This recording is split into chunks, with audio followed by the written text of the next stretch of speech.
Real Madrid has a super team, Oaks. Who's gonna beat this Real Madrid team? If you pick Real Madrid in FIFA, we're no longer friends. Real Madrid are winning the Champions League for the next 5 seasons. Who's gonna stop us?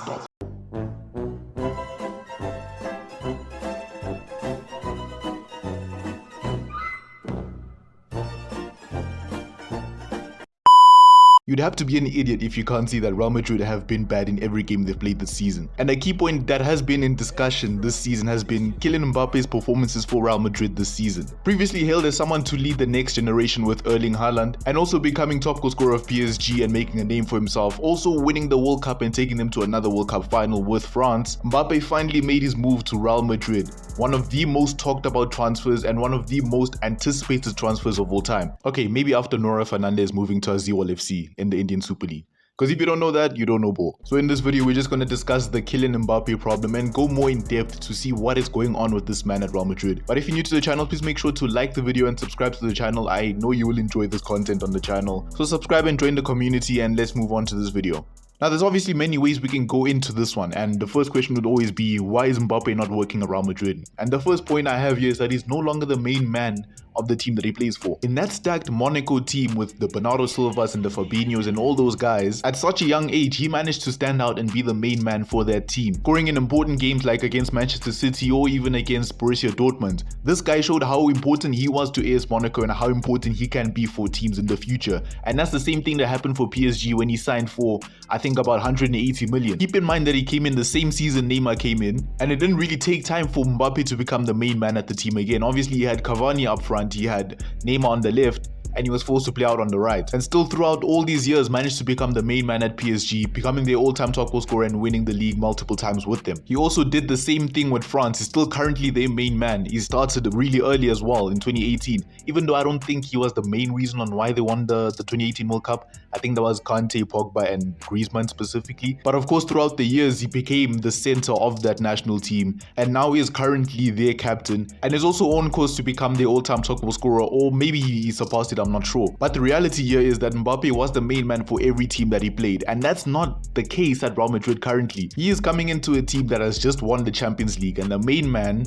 being Vinicius Jr. Coming off an incredible season with Real Madrid and winning his second Champions League with the team, he is arguably one of the best players in the world currently. Finished second in the Ballon d'Or, something that Real Madrid fans will consider very controversial, but that is a topic for another day.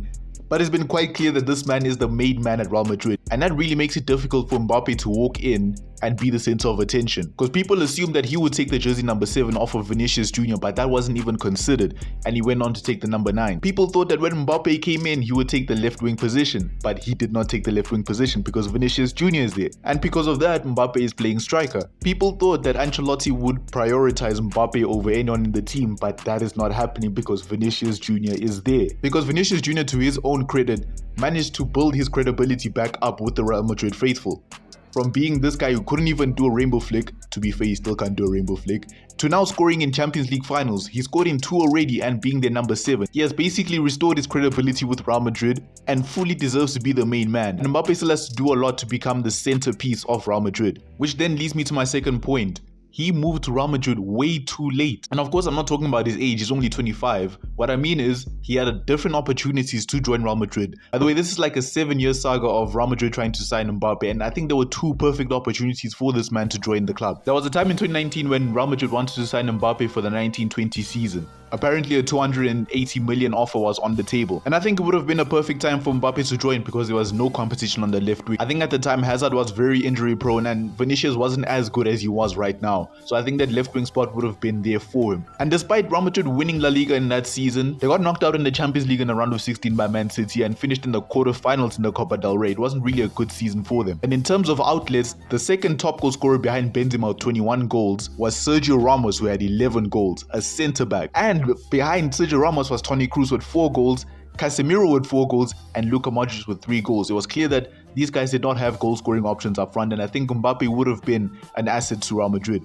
And then there was a perfect time for Mbappe to sign in 2022. I think this was the perfect time for him to sign, but he then went on to sign a new contract with PSG, which birthed the name PayPal. People obviously said that this guy had no other reason to re-sign other than money, and that's kind of true. Now, the problem with Mbappe not moving at this time is that other players at the club were starting to become good, because Vinicius at that time got 10 goals and 10 assists the whole season. Rodrigo got 9 goals and 9 assists all season as well. And Real Madrid really did have a successful season in a sense that they won the Copa del Rey, they won the Club World Cup, and they won the UEFA Super Cup, and finishing in the semi-finals of the Champions League that season. Again, had Mbappe joined in that season, I think they could have at least won the Champions League, maybe. But then again, as he delayed his move, other players were becoming very good, as Rodrigo became a very reliable player at Real Madrid, as well as Vinicius Jr. becoming the main man after Benzema had left. And now by the time he joins, there's no space for him at all. The signing really didn't make sense at this time. Would have made sense back in 2020, could have made sense back in 2019, 2022, anytime before this year, or at least last season. I think even before the season, it was kind of obvious that Real Madrid did not have a style of play or a way they do really play under Carlo Ancelotti. Despite arguably being one of the best managers of all time, I think in the last few years, he hasn't really had a way to play his game and has become a manager who does really rely on individual brilliance. I think in the Champions League, there are many moments where you can say that they have been saved by individual brilliance. There are many games where Vinicius Jr. scored late goals. There are many games where Rodrigo scored late goals for them in the Champions League, leading them to winning it anyways. And yes, we can sit here and say that, yeah, they don't have a style of play. It was working anyways. They have 2 Champions League trophies since then. Moving back to last season, Real Madrid usually played with a 4-4-2, with a diamond in midfield, Bellingham at 10, but basically playing as their false 9 with Vinicius Jr. and Rodrigo playing on the wings. To a certain extent, this was working. Bellingham was being utilized very well, and that showed in the output that he had throughout the season. Both Vinicius Jr. and Rodrigo were scoring a lot of goals, and the midfield was controlled by Toni Kroos as well, who was a very important aspect in them winning the Champions League last season. But now with Mbappe coming in, Ancelotti had to change his system into a 4-3-3 to kind of accommodate Kylian Mbappe in this one, putting him at strike, and that also means having to drop Jude Bellingham into the midfield. And what did that lead to? A lot of bad games this season. Without the Kroos influence, Bellingham has been struggling all season, with Tchouameni also being one of the worst players at Real Madrid this season. And then we'd also see Rodrigo get benched and Bellingham put at right wing. It's a mess, basically. It's a mess. And the way it's looking right now is that Ancelotti has kind of run out of ideas. That's how it looks from the outside looking in. Okay, so we've looked at why Mbappe is not working at Real Madrid, but now we have to look at how Mbappe could move forward from all of this. And my first point here is obviously the most unlikely, is that he should leave the club and move to a different one in a whole, and it's very unlikely. I think he's signed a contract until maybe 2028. I'm not even sure myself. In my opinion, he should have joined another club, maybe a club like Arsenal or something, or maybe Barcelona, but we know the wage demands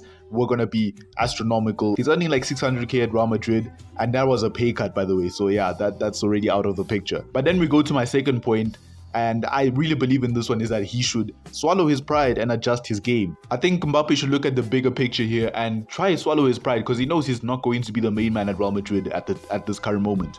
Where Vinicius Jr., who is currently the best player at Real Madrid and arguably one of the best players in the world, he is going to play in that left wing, and he should accept it. And if we're being very honest, Mbappe has done nothing to warrant being the main man for Real Madrid. So I think if he can swallow his pride, put his head down, and try adjust to their style of play, maybe actually adjust to being a striker for Real Madrid, and see how far it goes. Because it is quite clear that this guy is a talented player, and the one next up to be one of the best of all time. So if he wants to do that, he needs to at least accommodate the team and play a striker, and then maybe adjust his game. Look at how Ronaldo adjusted his game and become one of the most lethal finishers in the world. Ronaldo came into the club and got given the number 9.